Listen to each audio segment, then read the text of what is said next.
Let's make a fancy pen. So for this, you'll need our UV DTF print pen wrap, as well as a big pair of scissors and a little pair of scissors. To be honest, you don't need both, but it just makes it easier. So first off, you just want to cut out the white border. I find it easier to use these big scissors to cut out the white border around the outside. You want to get it as close to the print as possible. Once you've done that, just peel off the backing. Now this is the tricky bit. You just want to line up the wrap with the pen. I find it easier to do it right along where, the handle bit is. Once you've got it lined up, then flatten it so there's no bubbles. You just want to continue this process along until you've wrapped the entire pen. You could also use a scraper to make sure that there's no bubbles, but in this instance, we didn't need to.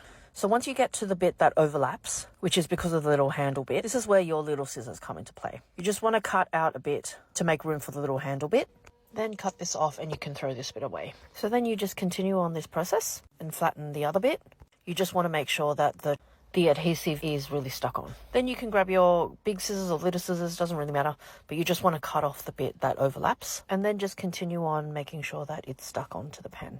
Then from here, you just want to peel off the transfer. This is the kind of film. It almost feels like contact paper, the contact film plastic bit, and peel that off. Then some of these pens have this little waxy bit. This is to stop the ink from spilling during the transportation process. And then that's it. You've got yourself a fancy pen. Thanks to Janine for letting me borrow her hands while I explained. These pens and wraps are available in all different kinds of shapes, designs, colors. They were in our craft club, but they're also available on my store.